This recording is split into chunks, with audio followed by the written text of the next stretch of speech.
Programme में आपको खुशामदीद कहते हैं। मैं असदुल्ला खान हूँ। सियासी जोड़ तोड़ इस वक्त उरूज पर हैं। तमाम सियासी जमातें कोशिश कर रही हैं कि मुख्तलिफ सियासतदानों को अपने साथ में लाया जाए। जहांगीर तरीन साहब एक्टिव हैं, इसके अलावा काफ लीग बहुत एक्टिव है। चौधरी सरवर साहब मुलाकातें कर रहे हैं। कुछ लोग काफ लीग में शमूलियत इख्तियार कर रहे हैं, कुछ जहांगीर तरीन साहब की तरफ जा रहे हैं, कुछ लोग नून लीग और पीपल्स पार्टी की राहें देख रहे हैं। तो जो सियासी जोड़ तोड़ हो रहे हैं, इससे पाकिस्तान की सियासत का मंजरनामा कितना तब्दील होने जा रहा है, एक तो हम इस पर गुफ्तगू करेंगे। दूसरा, आयशा गौस पाशा साहिबा ने आज IMF की जानिब से जो पाकिस्तान के लिए कल पैगाम दिया गया था कि आप आइन के अंदर रहते हुए अपने मामलात को पहले रिजॉल्व करें और फिर जो IMF की चीज़ें हैं या IMF की तरफ से मिलने वाली रकम है उसकी बात की जाए, तो इस स्टेटमेंट को आयशा गौस पाशा यानी पाकिस्तान की हुकूमत ने इसको पाकिस्तान के मामलात में, अंदरूनी मामलात में मुदाखलत करार दिया है। तो सूरत हाल IMF के हवाले से किस तरफ जा रही है, क्योंकि कल भी हमने इसको डिस्कस किया था बहुत तफसील के साथ कि अगर IMF का पैकेज पाकिस्तान के लिए वक्त पर नहीं आता और 30 दिन में ये एक्सपायर हो जाता है, तो फिर ऐसी सूरत हाल में पाकिस्तान की जो इकॉनमी है उसका मंजरनामा क्या होगा और पाकिस्तान को किस किस्म के मुआशी बहरान का सामना करना पड़ सकता है। तो चीज़ें मजमूई तौर पर किस तरफ जा रही हैं, तमाम चीज़ों पर हम गुफ्तगू करेंगे। मेरे साथ आमिर ज़ा साहब मौजूद हैं, सीनियर तजज़ियाकार। आमिर साहब बहुत शुक्रिया आपका, खुशामदीद।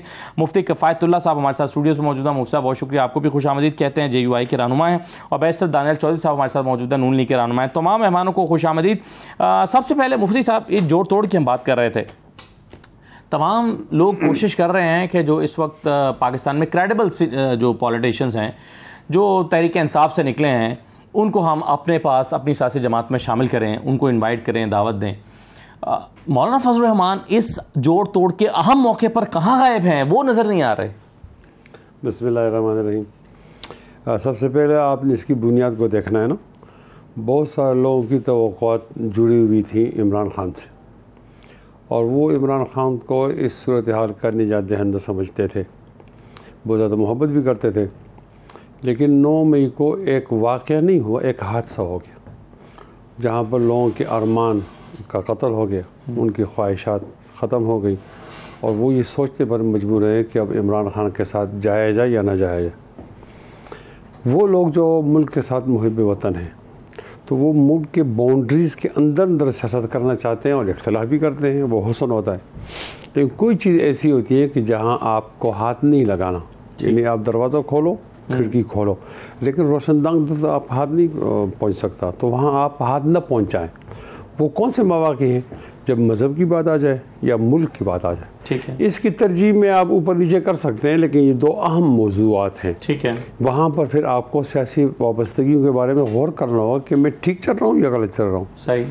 9 मई का वाक़या पाकिस्तान की तारीख में याद रखा जाएगा कि जब इसके अंदर ये मालूम हुआ कि वो शख्स हमारे अक़ीदे के जज्बा की तर्जुमानी नहीं कर रहा। बस तमाम वाक़यात में एक ही बात को बहुत ज़्यादा महसूस करता हूँ, मुझे ये ज़रूरत नहीं कि आप उससे इत्तेफाक करें, यानी आपने वो हाउस जलाया, ये हाउस जला, ये भी गलत है, लेकिन एक बहुत ज़्यादा गलत है, वो ये है कि आपने अपने शुहदा की वो जो यादगार है उसकी तौहीन की। तो ये एक नज़रिए की तौहीन हो। क्या नज़रिया है कि जिन लोगों की वजह से जिन लोगों ने माफ़ी मांग ली और इसे ऐलान ला ताल्लुकी कर दिया, तो वो लोग तो किसी न किसी सियासी जमात में जाएंगे ना। नहीं, आपके लिए वो काबिल कबूल नहीं है। ज़रा सबर, आपको थोड़ा सा पस मंज़र को जाना होगा। ये एक नज़रिया है कि जो लोग जिनकी वजह से हम सो रहे हैं और जिन वजह से हमारी हिफाजत हो रही है मुल्क की, वो हमारे लिए बहुत अहमियत का हाल है। देखिए, आप अपने रिश्तेदार तब्दील कर सकते हैं, आप पड़ोसी नहीं बदल सकते। पड़ोसी हमारा है, वो हमारा दुश्मन भी है, वो हमसे कई गुना बड़ा भी है। तो आपकी मामूली सी गलती हमारी सालिमियत के लिए बहुत बड़ा नुकसान हो जाएगा। तो यहाँ जब ये हुआ कि शुहदा की उन खिदमात को काबिल एहतराम नहीं समझा गया और ये काबिल तौहीन समझा गया, तो लोगों के जहन बिल्कुल पलट गए और वो सोचने में मजबूर हो गए। वो लोग अब वो अपनी राहें तलाश करते हैं, उनको इख्तियार है वो जहाँ जाना चाहें, उनको भी इख्तियार है जो बुलाना चाहें, बुलाने वाले भी बुला रहे हैं और आप इंटरेस्टेड नहीं है। हमारे साथ भी लोग रब्ता करते हैं ज़ाहिर है कि अगर इतनी बड़ी जमात तो नहीं है कि हम सिंध और पंजाब की बात करें, लेकिन इतनी बड़ी तो है कि हम बलूचिस्तान और सरहद की बात करें तो वो लोग आ रहे हैं, हम उनको वेलकम भी करेंगे और उनको ये इख्तियार है कि उस जिस जमात में जाना चाहें। बहरहाल इन तमाम की एक मतमह नज़र हो कि सियासत मुल्क के खिलाफ ना हो, मुल्क के मुताबिक। लेकिन वो मेरा सवाल रह गया, फिर मैं दानियाल साहब के पास जाता हूँ, वो ज़रा मुख्तसरन बता दें कि इस अहम मौके पर मौलाना फजल रहमान की कमी महसूस नहीं हो रही? नहीं, वो आप ठीक कह रहे हैं, मौलाना फजल रहमान साहब की कमी महसूस होती है। आपको कुछ अरसा बाद मालूम हो जाएगा कि उन्होंने जो कुछ किया वो ठीक है। चले, मैं दानियाल साहब और आमिर ज़ा साहब के पास जाता हूँ, लेकिन मुझे एक ब्रेक लेना पड़ी है, मैं एक ब्रेक लेकर वापस आता हूँ।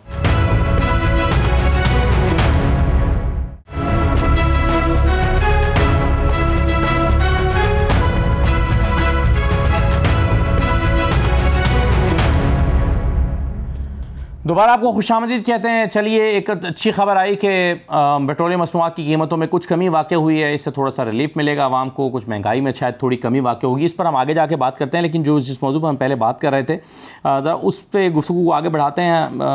दानियाल चौधरी साहब, सर ये बताइए कि ये जो इस वक्त जोड़ तोड़ हो रहा है, जहांगीर तरीन साहब बहुत सारे लोगों से राब्ते में हैं, तहरीक इंसाफ से आए हुए लोगों को ज़्यादातर इम्कान यह है कि वो जहांगीर तरीन साहब के पास जाएंगे, कुछ लोग काफ लीग में भी जा रहे हैं, चौधरी सरवर साहब भी काफ़ी एक्टिव दिखाई दे रहे हैं। नून लीग इस नई सियासी सफबंदी के बारे में किस तरह से सोच रही है? बिस्मिल्लाहिर्रहमानिर्रहीम। देखिए असद साहब, जहाँ तक पंजाब की बात है तो वहाँ तो मुस्लिम लीग नून के पास तो कोई जगह ज़्यादा नहीं है कि जो PTI के छोड़े हुए लोगों को अकोमोडेट किया जाए। हमारी अपनी जमात माशाल्लाह इतनी बड़ी है और पंजाब की सिंगल लार्जेस्ट जमात है, तो वहाँ तो हमारे पास स्पेसेस नहीं है। लेकिन जहाँ जहाँ बात है KP की और सिंध की, उसमें इंशाल्लाह हम स्पेस लेंगे आगे आने वाले टाइम में।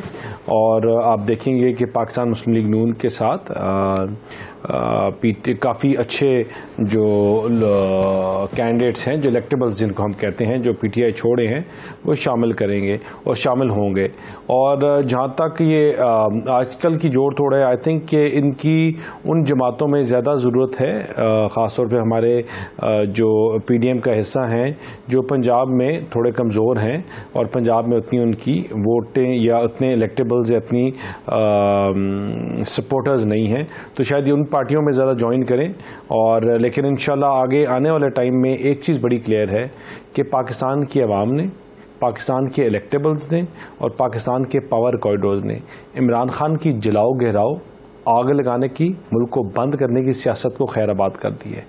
ये पहला खतरा है कि आपको नज़र आ रहा है कि लोग इस तरह जा रहे हैं। और आज जो पेट्रोलियम की प्राइसेस कम हुई हैं और इंशाल्लाह आगे आने वाले दिनों में जब और रिलीफ मिलेगा तो आपको इंशाल्लाह पाकिस्तान में इमरान खान के झूठे प्रोपेगेंडे का नाम लेने वाला कोई नहीं होगा। आज पाकिस्तान जिस तहज के ऊपर है कि 6 अरब रुपए की $बिलियन की वजह से हमने पूरा मुल्क जो है गिरवी रखवाया है, लोगों को समझ है कि आज हम किसके लिए मिन्नतें कर रहे हैं, कशकोल उठा के क्यों फिर रहे हैं, क्योंकि इमरान खान उनसे वादे करके आया था जो झूठे वादे थे, और उसकी जो खमियाजा है वो गरीब आवाम भुगत रही है, ये मुल्क भुगत रहा है। लेकिन हम इंशाल्लाह उन चीज़ों को फिर दुरुस्त करेंगे, पाकिस्तान को उसी प्रोग्रेसिव पोजीशन में लेके जाएंगे जहाँ पाकिस्तान था। और पाकिस्तान को 28 मई को हमने एटॉमिक पावर बनाया और इंशाल्लाह अगले आने वाले सालों में हम इसको दोबारा इकोनॉमिक पावर बनाएंगे और एक दफ़ा इस नासूर को जो जिसका नाम इमरान खान है उसको खैराबाद कहेंगे। और इंशाल्लाह आप देखेंगे कि पाकिस्तान की जो मईशत है उसमें बेहतरी आएगी, महंगाई में कमी आएगी और पाकिस्तान इंशाल्लाह वापस इस रीजन का एशियन टाइगर बनेगा। सही है, ये बिल्कुल सही है। इकोनॉमिक आप कह रहे हैं कि पावर पाकिस्तान को बनाएंगे, लेकिन इसका रोड मैप जो है वो अभी तक हमें नज़र नहीं आ रहा। इस पर मैं आगे जाके आपसे बात करता हूँ, लेकिन पहले ये आमिर ज़ा साहब आप कहिए कि ये जो नई सफबंदियाँ हो रही हैं सियासी तौर पर, इसमें आपको कौन सा ग्रुप ज़्यादा मजबूत होता हुआ नज़र आ रहा है? और जहांगीर तरीन साहब अगर तमाम इलेक्टेबल्स को अपने करीब इकट्ठा करने में कामयाब हो जाते हैं तो इसका इम्पैक्ट आप नून लीग के ऊपर भी देखते हैं क्या? अभी चुस्ती और फुर्ती का मुजाहरा देख रहे हैं कि जो सियासत की सफबंदियों में हो रही है, फिर ये कंसाइड करे उस बात से कि इमरान खान बैकफुट पर है, उनकी PTI जो है शिकस्त और रेख्त का शिकार है। अच्छा, मैं ये नहीं भूलना चाहिए कि जहाँ पर एक नून लीग का वोट बैंक है पंजाब में, एक एंटी नून लीग वोट बैंक भी है, या मैं यूँ कहूँ कि एंटी PDM वोट बैंक भी है वहाँ पर ना, कि जो, और वो भी बहुत मजबूत है। वो एक ज़माने में आर्टिकुलेट हो रहा था PTI के थ्रू, अब अगर पीटीआई के लिए जमीन तंग हो रही है या इमरान खान के लिए तंग हो रही है तो उस वोट बैंक का क्या होगा? ठीक है, तो एक उसकी सूरत आपको नजर आती है, जहांगीर तरीन साहब वो कुछ इलेक्टेबल्स को लेकर आएंगे, लेकिन जो इमरान खान की जाती मकबूलियत है, यानी कि जो पॉपुलर सपोर्ट है, वो कहाँ जाएगी? क्या वो ट्रांसलेट होगी जहांगीर तरीन की तरफ? ये एक सवालिया निशान है। तो फिर हम देखते हैं और कोशिश हो रही है कि जी जो पीटीआई के लोग हैं इस वक्त वो कोशिश करे कि इमरान खान को किसी तरह, अगर इमरान खान कल को डिस्क्वालीफाई होते हैं या अरेस्ट होते हैं तो वो वोट बैंक जो है वो आर्टिकुलेट हो जाए, वो पीटीआई की सूरत में किसी न किसी तौर पे शाह महमूद कुरैशी उसकी क़यादत कर रहे हों। अभी फवाद चौधरी ने आज मुलाकात की है, हमें नहीं पता, अभी तो चीज़ें बड़ी फ्लक्स में हैं, लेकिन ये सब चीज़ें हो रही हैं। तो मैं समझता हूँ कि सिर्फ ये बात करना कि जी मसला वहाँ पर है, पीटीआई का यकीनन मसला है बहुत बड़ा, लेकिन ये जो लोग तवक्को कर रहे हैं कि जी नून लीग को कोई एक बड़ा ओपन फील्ड मिल जाएगी, वो मैं होते हुए नहीं देख रहा। उसमें जो कंसोलिडेट होगा एंटी नून लीग वोट, और वो बड़ा सब्सटेंटिव है। अच्छा, एक बात और नहीं भूलनी चाहिए, देखिए जो थर्ड फोर्स का राइज था पाकिस्तान में, जो उसका अरूज था, उसकी वजह दो तीन, एक तो लोग जो थे वो उनका करप्शन का जो परसेप्शन है वो अभी तक वैसे ही मौजूद है, ठीक है ना, वो ये समझते थे। अच्छा, फिर दूसरा जो वो लगता था कि जी डायनेस्टिक पॉलिटिक्स है, और वो समझते हैं कि चले कॉन्स्टिट्यूंसी लेवल पे तो बर्दाश्त कर लेते हैं, लेकिन नेशनल लेवल पे क्या होनी चाहिए, तो फैक्टर आज भी बहुत सारे पाकिस्तानी इस बात को मानते हैं कि डायनेस्टिक पॉलिटिक्स की जगह नहीं बनती, एंटी करप्शन नैरेटिव स्ट्रांग होना चाहिए, पाकिस्तान के मफादात के लिए खड़ा होना चाहिए। तो वो फैक्टर जो है वो रहेगा पाकिस्तान में, और वो फैक्टर इमरान खान पहले अगर उसको लीड कर रहे थे तो कल को कोई और कर रहा होगा, क्योंकि ये नहीं हो सकता कि हमारा पहिया उल्टा चलने लगे। और ये जो आज हम जिस मसले के शिकार है ना, कि जो नून लीग पे तनकीद होती है कि जी भाई होगा, छोटा भाई होगा, फिर छोटे भाई के बाद उनका बेटा जो वजीर आला बन जाएगा, समझी को वजीर खजाना बनाना होगा, बेटी जानशीन होगी, ये किसी भी जमहूरियत पसंद जमात में, जमहूरी मुल्क में नहीं इसको गवारा किया जा सकता। और हो सकता है कि आवाज़ें, मेरी जैसी आवाज़ें कम हो इस वक्त बात करने के लिए, लेकिन ये आवाज़ों का होना बहुत ज़रूरी है, क्योंकि अगर आपको हकीकी जमहूरियत की तरफ जाना है तो उसमें फिर इन चीज़ों की गुंजाइश नहीं बनती। हमारे जो दानियाल साहब हैं, ये क्यों नहीं लीड कर सकते, और कोई लीड क्यों नहीं कर सकता? क्या जरूरत है कि जी शरीफ खानदानी का पर्द हो? तो ये चीज़ें जो है बड़ा एक सवालिया निशान है, और अगर हमें अपनी मजबूत पॉलिटिक्स की तरफ जाना है, मुस्बत, तो उसके लिए चीज़ें जरूरी है। इकोनॉमी पे यकीनन आप आगे बात करेंगे तो मुझे मौका दीजिएगा। ठीक है जी जी जी, बिल्कुल सही है, उस पर बात करते हैं। लेकिन ये मुफ्ती साहब अगर आप इजाज़त दें तो मैं एक चीज़ सिर्फ रख दूं ज़रा बैरिस्टर साहब के सामने।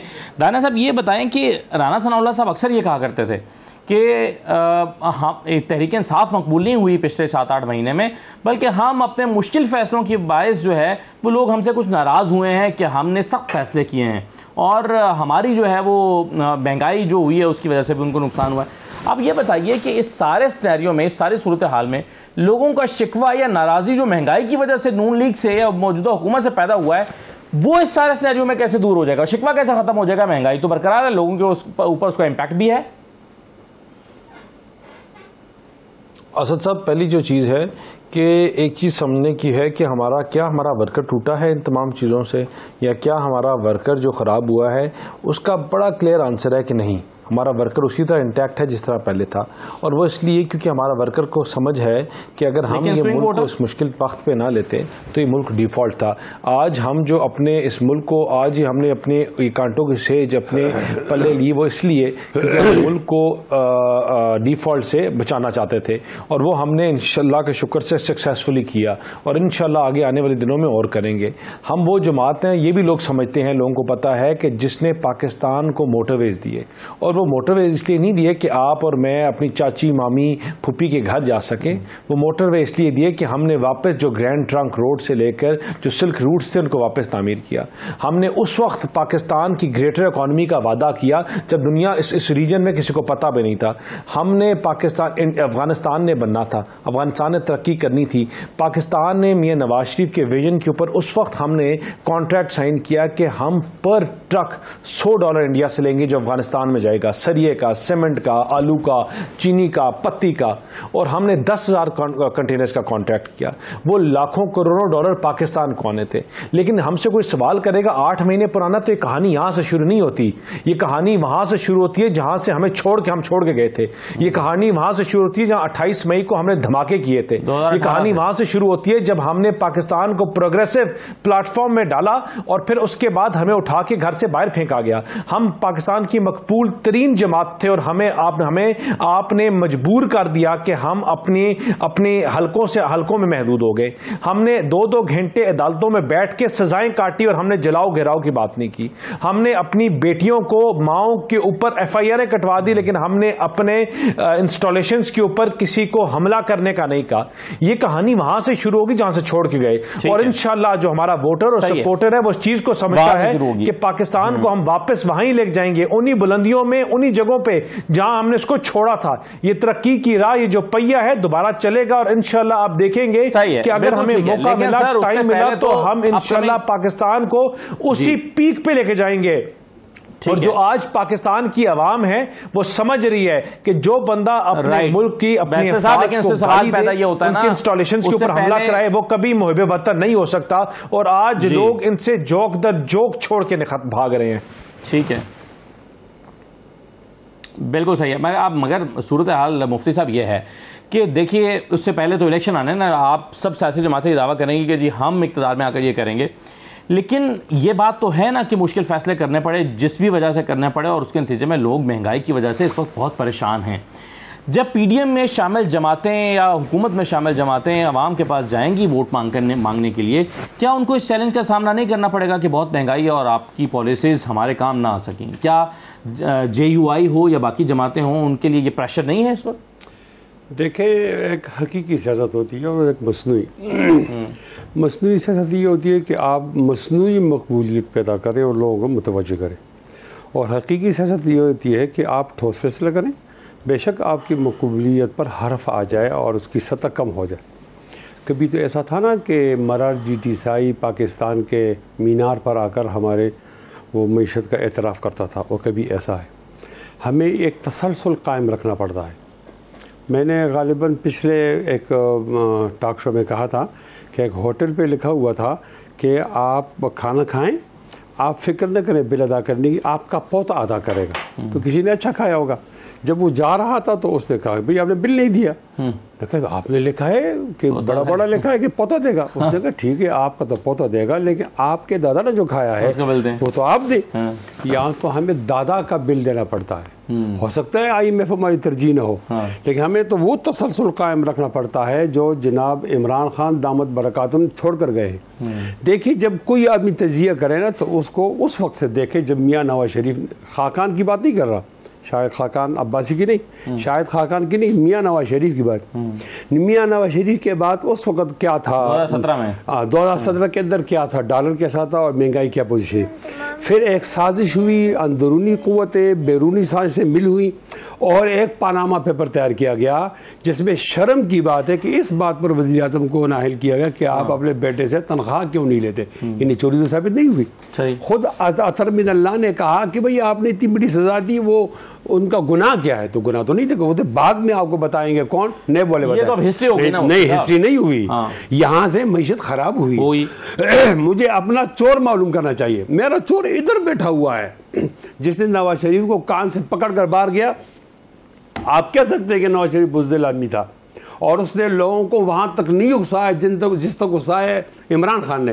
लेकिन गालिबन मेरा ये ख्याल है कि नवाज शरीफ को मुल्क की सालिमियत का मसला था कि मैं मोदी की ज़बान में नहीं बोल सकता।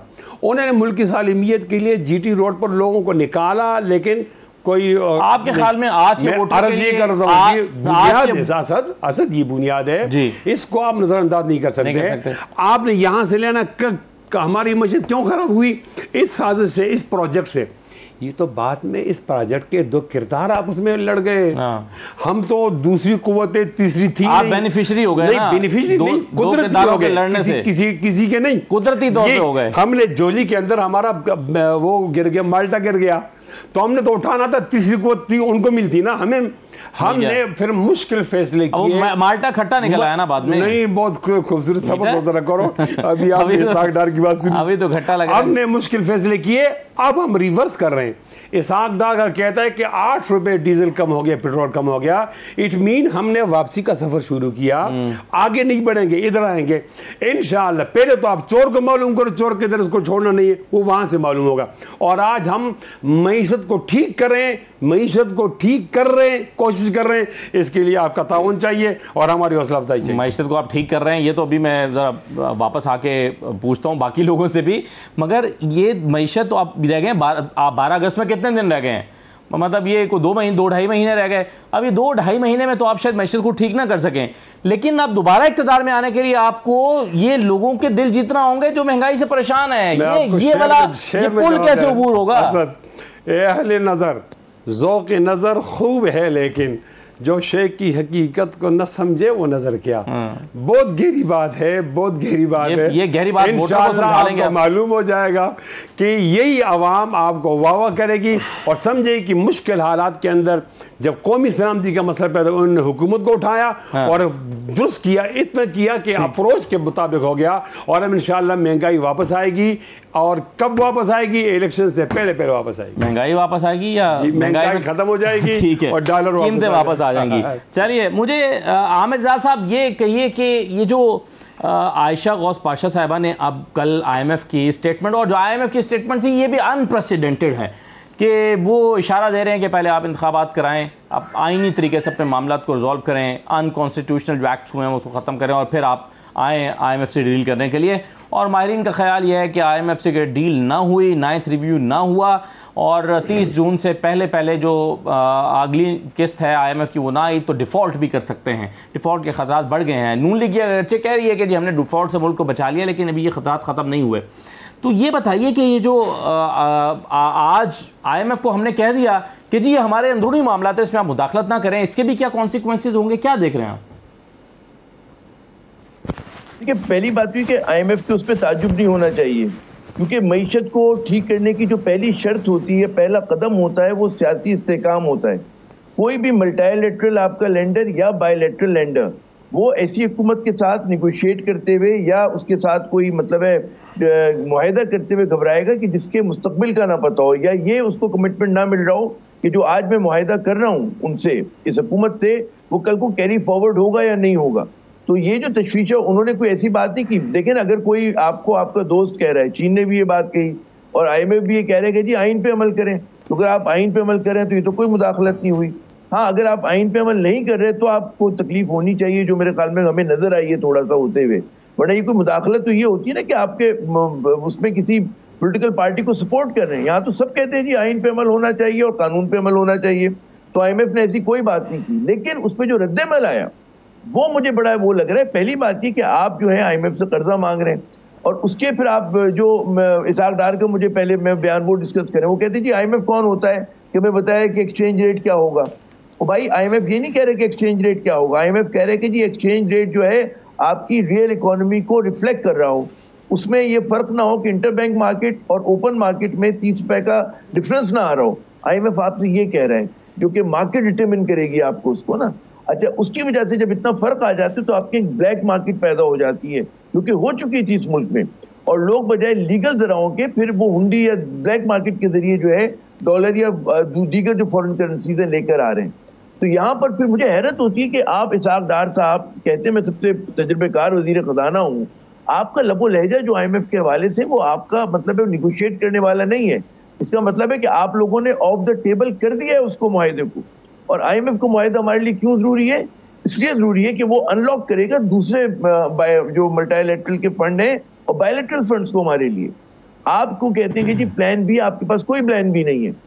IMF का जो अभी आपको नहीं भी मिल रहा, उसकी एक और बड़ी वजह ये कि जी क्योंकि जियो पोलिटिकल है, वो कहते हैं जी हमारा ये जो पैसा है आप चीन का कर्जा उतारने में ना वहां पे नहीं जाना चाहिए, और चाइना से आप रिस्ट्रक्चर कराएं हम जो आपके लोन्स हैं। तो एक तो वो उसका डायमेंशन है। फिर दूसरी डायमेंशन ये कि आपको सऊदी अरब या UAE से पैसे लाने थे, जो वहां पर भी जो लोग हैं कि अब आपको खुल के जितना माजी में दिया करते थे नहीं दे रहे, उसकी बड़ी वजह पॉलिटिकल इनस्टेबिलिटी है। तो ये जब तक हम नहीं समझेंगे। फिर एक और बात जो है कि इस हुकूमत की, मिफ्ता इस्माइल साहब आए, लेकिन आमिर साहब इलेक्शन से पहले आपको IMF डील होती हुई नजर आ रही है?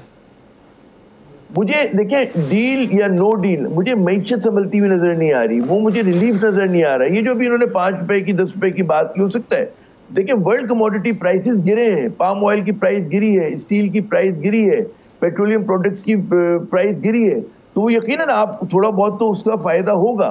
लेकिन ब्रॉडर सेंस में जो हमारे मईशत के स्ट्रक्चरल फ्लॉज हैं वो आपके दूर नहीं हो रहे। एनर्जी सेक्टर रिफॉर्म आप नहीं कर पा रहे, आप जो है मतलब है कि सब्सिडीज बहुत दे रहे हैं। अभी भी जो बजट का आउटले हम लोग सुन रहे हैं 14 ट्रिलियन से ज्यादा का है, उसमें भी आपने खती रकम सब्सिडीज के लिए रखी हुई है।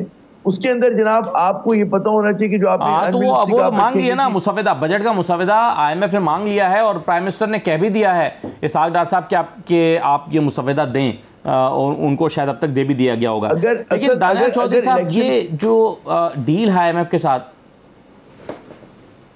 जी सही है, दानियाल साहब आप तो अपनी राय इस पे दीजिएगा कि हुकूमत के पास इकोनॉमिक प्लान है क्या?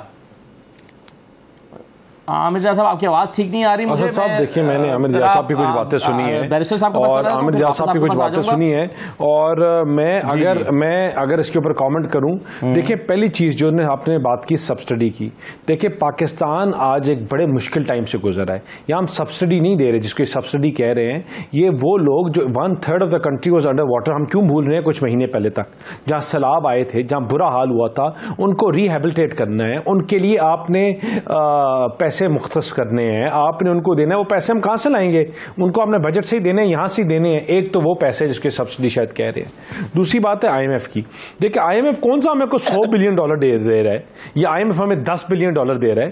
IMF तो हमें IMF का जो पैसे देना है वो एक टोकन ऑफ उसका क्या बना वैसे दानियाल साहब? अच्छा साहब बात सुने ना, जो IMF हमें पैसे दे रहा है, वादे हुए थे पाकिस्तान के साथ मरियम औरंगजेब साहबा ने। मैं बताता हूँ ना असद साहब, वो जो IMF हमें पैसे दे रहा है वो टोकन ऑफ अंडरस्टैंडिंग है। उस पैसों से क्या ही होना है $1 बिलियन से जो इमरान खान जिसके लिए पूरा मुल्क बेच के हैं। लेकिन जब IMF का आपका पैकेज बहाल होता है, कंटिन्यूटी आती है, तो आपको वो पैसा, आपको जो दूसरे मुल्कों ने वादे किए हैं, वो UAE है, 2 अरब UAE से आना है, आपको जिनीवा कन्वेंशन के बाद उससे आना है, जर्मनी से आना है, आपको और कंट्री से आना है, आपको मिडल ईस्ट से आना है, आपको सऊदी से आना है, आपको चाइना से आना है, आपको ईरान तक से आना है। जो आपको मल्टीपल आपको फंड्स आ रहे हैं, ये वो उनकी कंटिन्यूटी है। और इसके लिए हम IMF के पीछे बार बार जा रहे हैं, क्योंकि अगर इमरान खान ये $6 अरब के ऊपर ये पूरा मुल्क जो है बेच के ना आता, आपकी रोडें, आपके एयरपोर्ट्स, आपकी हर चीज पूरा मुल्क गिरवी ना रखवा के आता, तो we would have been at a better place to negotiate. लेकिन इन तमाम चीजों के बावजूद we are in dialogue between our friendly countries. Pakistan is in dialogue with China and other countries, और इंशाल्लाह आप देखेंगे इन तमाम चीजों के बावजूद हमें हमारी मैशत बेहतर होगी। यह इन्होंने बात की कि आपको IMF ने कहा है कि आप अपना पॉलिटिकल चीजें ठीक करें तो हम उसके बाद आपको देंगे। मुझे एक बात बताएं, यहाँ नौजवान लोगों को गोलियां मारी गई, यहाँ इस मुल्क में कश्मीर अलग हो गया, तो आपके खलील साहब की और इन लोगों की और रॉथचाइल्ड फैमिली की तब स्टेटमेंट्स तो नहीं आई। इमरान खान को 24 घंटे के लिए पकड़ा तो आपको पूरी इंटरनेशनल फोरम्स की, आपको कई कहाँ से ह्यूमन राइट्स वाले जाग गए स्टेटमेंट्स आने शुरू होगी। क्या हम इतने अंधे हैं कि इस चीज को समझने के लिए किसके पीछे कौन है? इमरान खान फितना पाकिस्तान में लॉन्च किसने किया, ये लॉन्च किया कैसे किया, और पाकिस्तान को किस तरह हम तबाही की तरफ लेके जा रहे थे, और किस तरह पाकिस्तान को तंग किया जा रहा है इंटरनेशनल उसकी प्रेशर्स की वजह से, क्योंकि इस रीजन में एक पैराडाइम शिफ्ट हो रही है कि पाकिस्तान प्रोग्रेसिव पाकिस्तान इनको नहीं चाहिए, दुनिया को इनको Pakistan economic power growth economic tiger नहीं चाहिए। इसी वजह से तो मियां नवाज शरीफ मुस्लिम लीग में उनको घर भेजा गया और अपना मनपसंद बंदा लाया गया कि पाकिस्तान की ग्रोइंग इकोनॉमी को स्टेगनेंट कर दो, कि जब 6 साढ़े 6 के ऊपर पहुंचे उसको फिर आप एक धिक्का दो और आप इसको पीछे से फीड इसकी बंद करो कि फिर 2.5 के ऊपर आ जाए, 2 के ऊपर आ जाए, फिर थोड़ी सी बेहतर हो तो फिर आप ये कर लो। यही किया गया था पाकिस्तान के साथ, और पाकिस्तान को इंशाल्लाह हम इस बहरान से बाहर निकालेंगे। और मैं इसलिए कह रहा हूं बहरान से बाहर निकालेंगे क्योंकि हम खाली पाकिस्तान के मुल्क की वो जमात है जिसने पाकिस्तान को बार बार इन बहरानों से बाहर निकाला। हमने बार बार पाकिस्तान जब मुश्किल वक्त में हमें दिया गया, 15 साल बाद मुशर्रफ की गवर्नमेंट के रजीम के बाद जब हमें हुकूमत मिली 1 मेगावाट बिजली नहीं बनाई गई थी। हमने पाकिस्तान में बिजली का बहरान खत्म किया, हमने दहशतगर्दी को खैराबाद का, आज पाकिस्तान के लोगों को भूल गया कि बिजली की जो 20-20 22-22 घंटे के बहरान था उसको किसने खत्म किया। हमने खाली पाकिस्तान तहरीक इंसाफ ने एक काम करना था, वो ट्रांसमिशन लाइंस डालनी थी। ये इतनी नालायक हुकूमत थी वो ट्रांसमिशन लाइंस नहीं डाल सके। इंशाल्लाह वो ट्रांसमिशन लाइंस भी हम डालेंगे। हम पाकिस्तान को दोबारा क्या नाम है जो इकोनॉमिक वो जो एनर्जी चलिए ये अच्छी बात है सर, ये जो आप कह रहे हैं ठीक करेंगे और इंशाल्लाह आपको आप देखेंगे कि पाकिस्तान की मैशियत और जो पहिया है तो वो बेहतर चलेगा और उसका आउटपुट, उसका रिजल्ट आपको नजर आएगा। लेकिन असद साहब नहीं, ये बातें अच्छी नहीं है, हमने डिलीवर किया है। मुझे आप असद साहब बता दें कि हमारे अलावा किसने पाकिस्तान में रोडों का जाल बिछाया, हमारे अलावा किसने किस 1000 मेगावाट प्रोड्यूस किया, हमारे अलावा किसने पाकिस्तान में डैम्स बनाए, हमारे अलावा किसने पाकिस्तान की एयरलाइंस की सबसे बड़ी फ्लीट चलाई, हमारे अलावा किसने पाकिस्तान का जो खसारा था वो कम किया, हमारे अलावा किस गवर्नमेंट ने आपके पाकिस्तान में इतना इंफ्रास्ट्रक्चर का काम किया, मुझे आप बता दें, मैं कहूँगा यार आप ठीक है, रेस्ट माई केस। मई 2000 बल्कि अब जून शुरू होने लगा है, जून 2023 में अब हम खड़े हैं ना, नए चैलेंजेस इस वक्त हमारे सामने दरवाजे पर खड़े हैं, वो सब किया है आपने। लेकिन मुझे मुफ्ती साहब जो सवाल था, इस वक्त मेरी जेब में है $4 अरब, मुझे एक साल के अंदर अंदर जो कर्जा अदा करना है वो है $41 अरब, और जो IMF से आना है वो $1 अरब है, और जो अगर दोस्त ममालिक से आ भी गए तो वो $3 अरब के वादे हैं। तो ये 40-41 अरब एक साल के अंदर अदायगियां होनी है, ये चलेगा कैसे निज़ाम आगे? देखो ना, अभी तो आप IMF ही को सोचते हैं, दूसरा उसका इंटरनेट तो आप नहीं सोचते हैं ना। IMF की बात है तो हमने इसके तसलसल को कायम रखना है। तसलसल जब कायम होगा फिर तो डॉलर, इन डॉलरों से तो हमारी मैशियत नहीं उठेगी। IMF से जो दोस्त ममालिक हमें दे रहे हैं उससे हमारी मैशियत उठेगी। मिसाल के तौर पर चाइना हमारी मदद करेगा, UAE करेगा, सऊदी अरब करेगा, जर्मनी करेगा, ईरान करेगा, मिडिल ईस्ट की रियासतें करेंगी, और भी खुशहाल बहुत सारे मुल्क हैं, मेरे पास पूरी फहरिस्त नहीं है, वो लोग करेंगे। चूँकि हम IMF के वजह से यानी वो बंद गली में तो नहीं जाएंगे, हम एक मुआहदा करके एक क्वार्टर के लिए एक तसलसल तो जारी हो जाएगा। वो तसलसल का फ़ायदा हमें IMF से कम होगा, बाहर के ममालिक से कम होगा। नहीं हो रहा ना, तो फिर आप क्यों परेशान? ये नहीं है ना, वो कोई भी दोस्त मुल्क आपको पैसे नहीं दे रहा, वो कह रहा है पहले IMF से पैसे लेकर आए, IMF कहता है पहले उनसे लेकर आए, यही तो मसला है। मैं आपको बताऊं, देखो चीज़ों को समझने की ज़रूरत है। IMF के साथ हम एक बात को तसलसल कायम रखेंगे, इट मीन कि डिफ़ॉल्ट नहीं है, यानी हम इस काबिल हैं कि हमें कर्जा दिया जाए। जब ये दिया जाएगा तो IMF का जो रेंज है तो बहुत थोड़ा है, हमें बाहर से आएगा, लेकिन IMF देगा तो आएगा ना पहले। नहीं, IMF तो तसलसली कायम रहेगा, जितने भी उसे देना है वो दे दे, उससे हमारा गुजारा नहीं हो, गुजारा वहां से होगा। सर लेकिन मैं आपको एक बात समझा, रास्ता ही फिर खुलेगा ना, IMF का रास्ता खुलेगा तो बाकियों का रास्ता खुलेगा। आपकी आंखों में अंधेरा है और मेरी आंखों के अंदर रोशनी है, यही फर्क है और कुछ नहीं। वो इकबाल कहता है, नहीं है ना उम्मीद इकबाल अपनी कश्ती वीरां से, जरा नम हो तो कहां है? तो बता रहा हूं ना, IMF के साथ जो मुआहदा होगा उससे हमारे मुआहदों का तसलसल बाकी नहीं हो रहा ना मुफ्ती साहब? हो रहा है, क्यों नहीं हो रहा? कहाँ है वो? यानी वो कह रहे ये करो, वो ये तो मान रहे हैं ना, वो तो कह रहे हैं पहले हमने आइन बहाल करें, नहीं आइन के मुताबिक चीजें करें। आपको नसीहत की है, और नसीहत इस वक्त की है कि जब हम आफिया सिद्दीकी की बात कर रहे हैं वहाँ उनको रूल ऑफ लॉ नजर नहीं आ रहा, और उसकी बहन को मुलाकात का मौका भी नहीं दिया जा रहा, शीशे में मिला जा रहा है। वो खैर है, वो जब वो करते हैं तो ठीक होता है, वहाँ लोगों को नहीं कत्ल किया जाता, और हम करते हैं तो चूंकि हम तरक्की पजीर हैं, तरक्की याफ्ता नहीं है, तो हमारा गुनाह उनको नजर आ जाता है। मैं अर्ज कर दूँ, IMF के साथ जो हम बातचीत करेंगे उसमें एक तसलसल मालियाती सफर का तसलसल कायम रहेगा, और बाकी ममालिक, हमारे दोस्त ममालिक हमें इमदाद देंगे, हम पांव पे खड़े हो जाएंगे। और मैं आपको खुशखबरी देता हूं कि सब कुछ होगा इलेक्शन से पहले पहले। सुभान अल्लाह, सुभान अल्लाह। एक ब्रेक लेते हैं, ब्रेक के बाद वापस आते हैं।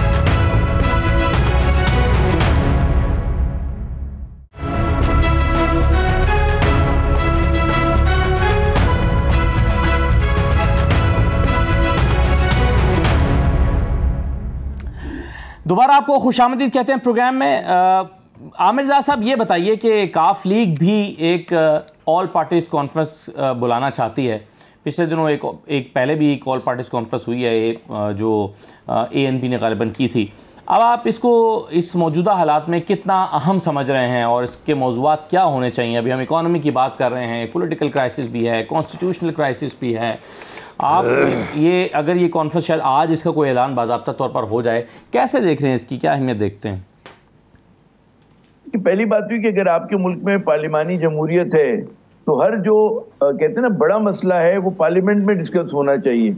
इसका मतलब ये कि ये चीजें जो पार्लियामेंट से बाहर हो रही हैं तो खुद एक सवालिया निशान उठाती हैं, लेकिन क्योंकि पार्लियामेंट में आपकी PTI वहां पर मौजूद नहीं है, तो कोई भी अगर कहते हैं ना कि आप वाकई ऑल पार्टीज कॉन्फ्रेंस करना चाहते हैं तो उसमें यकीनन जो हिज़्ब इख्तिलाफ है उसके भी बैठने की जगह होनी चाहिए।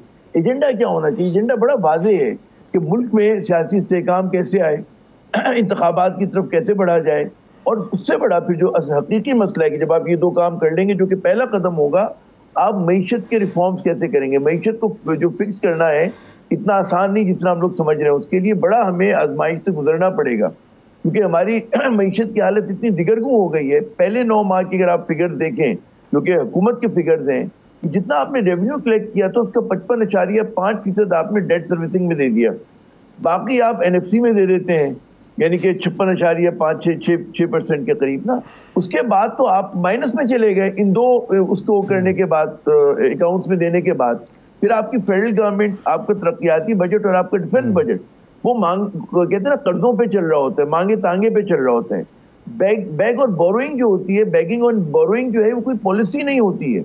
अभी हमारा बदकिस्मती से आप देखें ना, मैं मुफ्ती साहब की गुफ्तगू सुन रहा था, तो पूरी उम्मीद है कि कोई हमें पैसे दे देगा। आप अंदर क्या रिफॉर्म करेंगे? आप ये क्या करेंगे? जो आपके नुकसान में चलने वाले इदारे हैं उनको कैसे आप प्रॉफिटेबल बनाएंगे, नुकसान कम करेंगे? उसमें तो कोई बात नहीं कर रहा। एनर्जी सेक्टर रिफॉर्म्स की जब मैं बात करता हूं कि आपकी कैपेसिटी पेमेंट्स इतनी है कि जो माजी की फ्लॉड पॉलिसीज रही हैं आपकी यहाँ एनर्जी की, उसकी वजह से आपका एनर्जी मिक्स खराब है, उसमें तो कोई बात नहीं कर रहा। आप टैक्स कलेक्शन कैसे बढ़ाएंगे? प्रोविंशियल गवर्नमेंट्स को कैसे मजबूर करेंगे कि जनाब आप जागीरदारों से टैक्स कलेक्ट करें, आप अपनी टैक्स कलेक्शन में इजाफा करें? आप थर्ड टियर ऑफ डेमोक्रेसी को कैसे मजबूत करेंगे, डिवॉल्व कैसे करेंगे? इन चीजों पे बदकिस्मती तो और ऐसे बेशुमार मसाइल हैं। हम मतलब शटर पावर के आगे हमारी हर हुकूमत बेबस है। वो मुशर्रफ साहब के दौर से लेकर मैं आज तक देखता हूँ दुकानों पे आप कर्जा वो टैक्स नहीं लगा सकते। वो कहते हैं ना, वो जो हमारे जैदी साहब थे FBR के चेयरमैन, ठीक है ना, शबर जैदी, उन्होंने कोशिश की, वो नाकाम हो गए, कुर्सी चली गई उनकी इस चक्कर में। तो बात ये कि जो मीनिंगफुल हमारे यहाँ चीजें हैं उस पर तो हमारे यहाँ कोई बात ही करने को तैयार नहीं है। हम बात करते हैं सड़कें बनाई, पहली सड़क जो मोटरवे बनी थी वो बिटवीन लाहौर एंड इस्लामाबाद। दुनिया भर में मोटरवेज असल बनना शुरू होती हैं तो साहिली इलाकों से, सरहदी इलाकों से। हमारे यहाँ पॉइंट मतलब कहते हैं ना कि एग्जिट पॉइंट से बनना शुरू होती है। हमने बीच में बनाई क्योंकि शौक था लोगों को, सिर्फ एक मतलब इस्लामाबाद में कोई इकोनॉमी नहीं चलनी थी और लाहौर से अगर कोई एक्सपोर्ट होनी थी तो उसका रास्ता इस्लामाबाद नहीं जाता। बात ही कि आपकी फ्लॉड पॉलिसीज ने मुल्क का बेड़ा गर्क किया है और वो यके बाद दिख रहे। उसमें इतने बड़े बड़े, अब एक हमें विजन बताया गया पाकिस्तान का कि भारत के ट्रक अफगानिस्तान या सेंट्रल एशिया जाए, हम उसमें से चुंगी नाका जो है हम वसूल करें, ये हम पाकिस्तान का ख्वाब है। बात ये होती कि कश्मीर के इशू को आप हल किए बगैर आप कैसे नॉर्मलाइज करेंगे हालात? आपने जो मिनिमम इमरान खान ने शर्त रखी है कि they can be no talks with India या नॉर्मल रिलेशन, जब तक वो रिवोक नहीं करता। सही है, बिल्कुल ठीक है, भारत जो है सही है सर। अभी लेकिन ये तो बात के मौजूद है ना, पहले तो हमारा जो इंटरनल क्राइसिस है उसको रिजॉल्व करना है। आप बिल्कुल ठीक कह रहे हैं, मगर ये जो मैंने ऑल पार्टीज कॉन्फ्रेंस की बात की थी, जी बिल्कुल ठीक है। ये बताइए बैरिस्टर साहब कि वो तमाम सियासी जमातें जो एक APC पहले भी हुई थी, काफ लीग भी शायद बुलाएगी, आप भी जाएंगे, लेकिन ये तमाम सियासी जमातें जिन्होंने APC में जाना है ये ऑलरेडी सारी हुकूमत के, ये पार्लियामेंट के प्लेटफॉर्म पर पहले ही इकट्ठी हैं और ये तकरीबन सारी ही जमातें पहले ही हुकूमत का हिस्सा हैं, हुकूमत की इत्तेहादी हैं। तो ये प्लेटफॉर्म पार्लियामेंट का पहले से मौजूदा, आप ऐसी किसी APC की ज़रूरत महसूस करते हैं? देखिए असद साहब, अगर APC बुलाई जाएगी तो वो एक पॉइंट एजेंडा पे बुलाई जाएगी। वो एक होगी, बल्कि दो इनफैक्ट, एक होगी इकोनॉमिक स्टेबिलिटी, इकोनॉमिक ग्रोथ, और दूसरी होगी जो ये मुल्क में जो हालात और वाक़यात बनाए गए हैं और जिस तरह आपके तनसीबात के ऊपर हमला किया गया है, जिस तरह जलाओ घिराव किया गया, इसके आगे क्या प्रिकॉशनरी स्टेप्स लिए जाएं कि दोबारा ये इबरत का निशान बन जाए और दोबारा इस तरह कोई ना करे। दो चीज़ों के ऊपर होगी। और जहाँ तक मेरे भाई जो हैं ये बात कर रहे थे, हमारे सबसे बड़ा मसला ये है कि हम और मुल्कों के पहले ठेकेदार बन जाते हैं।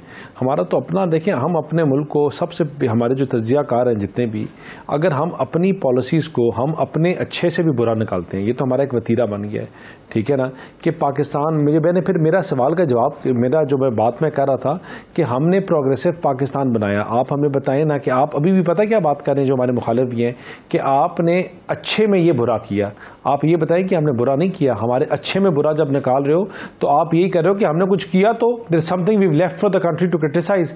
हमने जो प्लेटफॉर्म्स बनाए वो इसलिए बनाए कि हमने ट्रेड रूट्स बनाए, हमने उन ट्रेड रूट्स को वापस बहाल करने की बात की। और मैं आपको फिर एक बात बताऊं, for the hope and betterment of people of Pakistan, कि हमने इंशाल्लाह इलेक्शन से पहले ये मुल्क और आइन और कॉन्स्टिट्यूशन की जो तमाम चीज़ें हैं वो पूरी होंगी, और इलेक्शन से पहले आपको नजर आएगा आपकी मार्केट स्टेबलाइज होगी, आपका डॉलर जो है इंशाल्लाह बेहतर होगा, आपका मुल्क ग्रोथ की तरफ होगा, आपकी महंगाई में कमी होगी, इधर इंशाल्लाह चाइनीज ट्रेड बेहतर होगी। कैसे बेहतर होगा आपके जो सर ये समझा दें ताकि देखिए मुझे बात बताएं, तो कुछ तसल्ली हो जाए। मैं आपको बताता हूं आपका नहीं अनसर्टेन, मैं आपको बताता हूं, आपका ट्रेड डेफिसिट जो है वो कम हुआ है, आपका क्या नाम है जो रेमिटेंस है वो बड़ी है। मैं आपकी ओवरऑल रेमिटेंस की बात कर रहा हूं, मैं कुछ 15 दिनों 20 दिनों की रेमिटेंस की बात नहीं कर रहा। आपकी ओवरऑल रेमिटेंस बड़ी है, आपका ट्रेड डेफिसिट कम हुआ है। जब आप इंशाल्लाह इन कमिंग मंथ्स आप देखेंगे कि अगर हम जब चाइना के साथ और अपने दूसरे ममालिक के साथ जब हम रुपये और येन में ट्रेडिंग करेंगे, उससे भी आपका एक मार्केट में बेहतरी आएगी। इसी तरह हम 2-4 स्पेशल स्कीम्स लेके आ रहे हैं जहां हम स्पेशली जो ओवरसीज पाकिस्तानी हैं उनको इन्वेस्टमेंट की अपॉर्चुनिटीज़ देंगे पाकिस्तान में, जहां वो इन्वेस्टमेंट अपनी ज़मीन, अपना घर, अपनी फॉरेन डायरेक्ट इन्वेस्टमेंट्स कर सकते हैं पाकिस्तान में, लेकिन उनको एक शर्त होगी कि वो डॉलर में पे किया करेंगे। और इंशाल्लाह उससे पाकिस्तान में बिजनेस कम्युनिटी का भी बड़ा रुझान दोबारा बहाल होगा। उससे आप देखेंगे फॉरेन रेमिटेंस भी बेहतर होगी, आपकी जो अलॉटमेंट लेटर्स हैं और जो ज़मीनें दी जाएंगी इंशाल्लाह वो भी उनकी भी पेमेंट्स डॉलर्स में ली जाएगी। और आपको बल्कि हमने एक एज अ ट्रायल एक प्रोजेक्ट लॉन्च किया जिसका आप you will see in few days, उसके टेंडर भी हुए। हमने सिर्फ 400 या 300 कुछ प्लॉट्स जो अनाउंस किए हैं गवर्नमेंट ने, और 6000 एप्लीकेशंस आई हैं एंड ऑल इन डॉलर्स। इंशाल्लाह आप देखेंगे लेकिन सर एक सवाल स्कीम्स आएंगी जिसमें डॉलर का इनफ्लो होगा, डॉलर का इन्फ्लक्स होगा, और आप देखेंगे कि मुल्क और मैशियत इंशाल्लाह बेहतर होगा और पाकिस्तान में स्टेबिलिटी होगी। जो डॉलर स्मगल हो रहा है अफगानिस्तान में वो भी रुकेगा और वही अपना पैसा अपनी मार्केट में रोटेट होगा। हाँ ठीक है, मगर मुफ्ती साहब ये बताइए कि ये सब चीज़ें जो बेहतरी की तवक्को जाहिर कर रहे हैं बैरिस्टर साहब, ये हुकूमत यानी इलेक्शंस के बाद जो हुकूमत आएगी वो ये सब करेगी, तो पिछले 1 साल से जो हुकूमत है वो ये सारी चीज़ें क्यों नहीं कर रही? देखो ना, कभी कभी ऐसा होता है ना कि रोज़मर्रा के मामूलात को मौकूफ़ कर दिया जाता है जब मुल्क की सालिमियत पर एक बहुत बड़ा निशान सवाली पैदा हो जाता है। देखो आप तमाम चीज़ों को नहीं भूलें, सब चीज़ें आपके सामने है ना। हमने जो हुकूमत ली उस वक्त तो ये सवाल था कि क्या मुल्क की सालिमियत के लिए ख़तरा है या नहीं है, हमने उसको उठाया, चैलेंज को कबूल किया, मुल्क की सालिमियत तो महफूज हो गई ना। अब हम कर रहे हैं थोड़ी सी कोशिश, जो कोशिश कर रहे हैं तो सारी बातें सामने आ जाएंगी। मैं कहता हूँ ना कि अगर आपने ये तय कर दिया है कि मैंने मायूस बातें करनी तो फिर आपके सामने अंधेरा इंधेरा आएगा। और अगर आपने ये कुनूतियत है ना, ये कुनूतियत है, हमें गलतफहमी में नहीं रहना चाहिए और हमें खुशफहमी में भी। ठीक है, एतदाल क्या है? हाँ। एतदाल ये है कि आप मुश्किल फैसले करके बड़ी कौम बन जाएंगे कबूलियत और अदम मकबूलियत को छोड़कर, खातिर में लाने के बगैर। देखें अभी कुछ वक्त तो है, अभी आपने एक इसाक डॉक्टर साहब को सुना, अब भी ऐसा ही होगा, टैक्स कलेक्शन के अंदर भी इजाफा होगा, आप परेशान ना हो, बीमार सनतें भी ठीक हो जाती, सनतकारों को मुराद भी मिलेंगी, ये भी तो है, इम्पोर्ट एक्सपोर्ट, तिजारत, ज़र मुबादला, ये तमाम चीज़ें। और हम इस तरफ भी जा रहे हैं, ये इस हुकूमत का पहला कारनामा है कि यंग के अंदर और रूबी के अंदर हम जाकर वो करते हैं, तिजारत करते हैं और डॉलर को इग्नोर कर रहे हैं। ये तमाम चीज़ें आपको बता रही हैं कि मैं फिर वही शेर पढ़ रहा हूँ इकबाल का, नहीं है ना उम्मीद इकबाल अपनी कश्ती वीरा से, जरा नम हो तो ये मिट्टी बड़ी सरक। अल्लाह करे कि ऐसा ही हो। बहुत शुक्रिया मुफ्ती किफायतुल्लाह साहब, बैरिस्टर दानियल चौधरी साहब, आमिर जाद साहब, प्रोग्राम में शिरकत करने का शुक्रिया। इजाज़त दीजिए, अल्लाह हाफ़िज़।